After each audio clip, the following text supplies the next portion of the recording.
안녕하세요. 도시농부 필레오입니다. 오늘은 마늘, 양파, 웃거름 주기와 관리하기에 관하여 말씀드리겠습니다.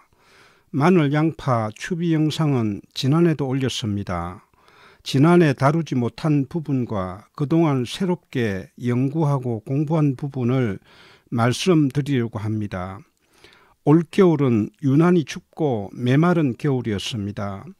마늘과 양파는 겨울이 따뜻하면 어느 정도 자라는데 올겨울은 춥기도 하고 눈과 비가 내리지 않아서 수분 부족으로 자라지 않았습니다. 뿐만 아니라 얼어 죽은 것들도 많습니다.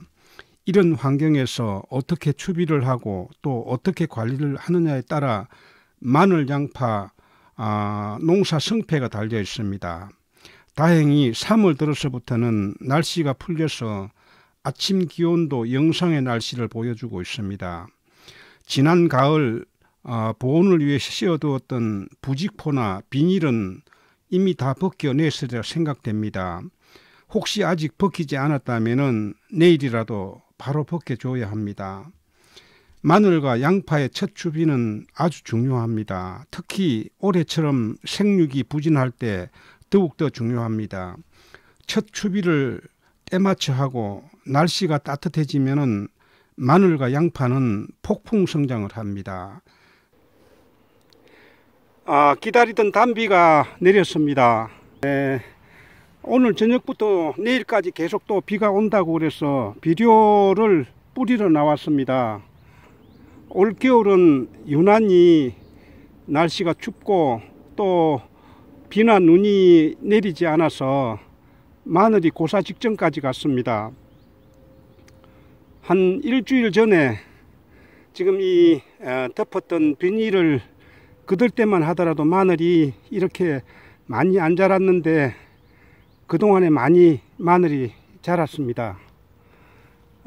지금 이거 한 두둑은 마늘이고 이쪽은 양파입니다. 양파는 마늘보다 더 지금 아주 고사 직전입니다. 그러나 죽은 것도 있지만은 자세히 살펴보면은 죽은 거는 그렇게 아주 많지는 않고 아주 그 생명은 이렇게 붙어가 있는 것을 볼 수가 있습니다. 이러한 양파도 이제 그 추비를 하고 비가 내리면은 금방 폭풍 성장을 하는 것을 볼 수가 있습니다. 겨울이 따뜻해서 어느 정도 자랐을 때는 추비를 2회 정도만 해도 됩니다. 그러나 올해처럼 춥고 메말라서 생육이 부진할 때는 최소한 3회 정도는 해야 합니다. 추비 시기는 1차 추비는 중부지방 기준으로 3월 중순을 넘기지 말아야 하며 2차 추비는 3월 25일 전후 그리고 3차 추비는 4월 10일 전후에 합니다. 만약 4차 추비까지 한다고 하더라도 4월 중순을 넘기지 말아야 합니다. 늦게까지 추비를 해서 웃자라게 되면은 마늘 같은 경우 벌마늘이 될 수가 있습니다. 요즘 날씨는 아침 기온도 5도 이상 올라가고 낮 기온이 20도 이상 올라갈 때가 있습니다. 이런 날씨는 4월 중순 날씨라고 합니다. 그러나 3월 말이나 4월 초쯤 되면은 꽃샘 추위가 어김없이 찾아오는 것을 봅니다. 이때 냉해를 입는 수가 있습니다. 적당하게 자라면은 꽃샘 추위도 끄떡 없지만은 마늘과 양파가 너무 웃자라거나 또 덜 자랐을 때입니다.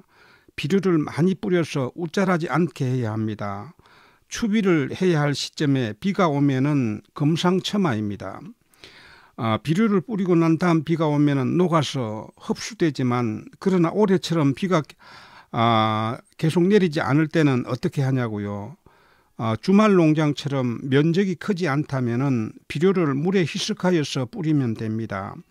뿌리고 난 다음 비닐 위에 뿌려진 비료가 구멍 속으로 들어갈 수 있도록 한두 차례 물을 더 뿌려주면은 비닐 위에 묻어있던 비료가 땅속으로 스며들게 됩니다. 추비로 퇴비를 주어도 되느냐고 문의하는 분이 있습니다. 물론 줄 수도 있습니다.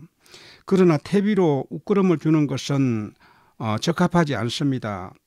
마늘과 양파에 적합한 비료를 주면은 작물이 바로 흡수하고 성장하지만 퇴비를 주면은 효과가 늦게 나타나고 또 작게 나타납니다. 퇴비를 땅에 뿌리면은 이 퇴비를 미생물이 분해를 할 때 질소나 인산과 같은 양분이 나옵니다.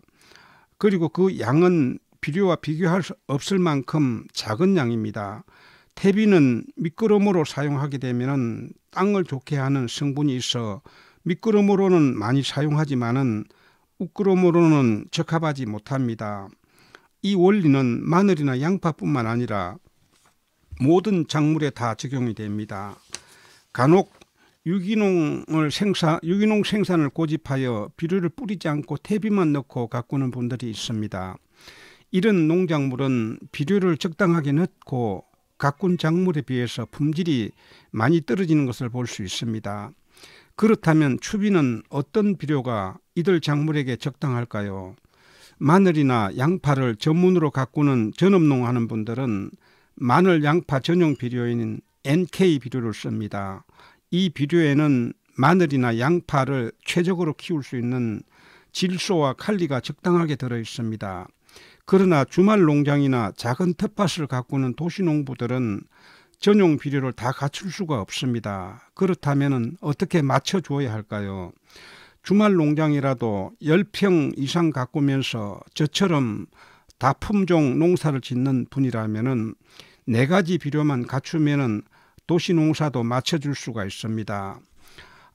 요소비료, 복합비료, 황산가리, 스케질 비료 이 4가지입니다. 마늘, 양파 추비는 1, 2차에는 요소비료와 황산가리를 2대1로 혼합해서 줍니다. 3차는 요소비료 대신 복합비료와 황산가리를 1대1로 혼합해서 주면은 그럼으로서는 부족함이 없습니다.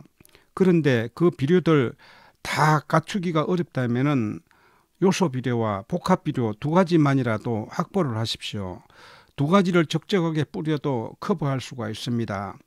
만약 경작 면적이 작아서 2가지 구하기도 번거롭다면은 복합비료 1가지만 뿌려도 됩니다.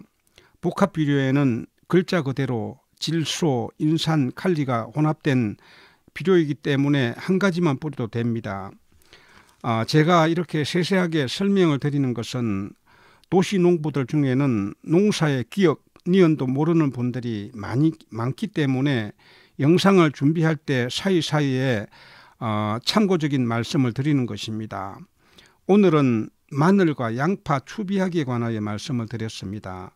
마늘, 양파 가꾸기는 4월 초점 병충해 방제와 마지막 관리하기에 관하여 한 번 더 영상을 올릴 계획입니다. 올해 마늘, 양파 농사 대풍 이루시기를 바랍니다. 다음 영상에서 뵙겠습니다. 안녕히 계십시오.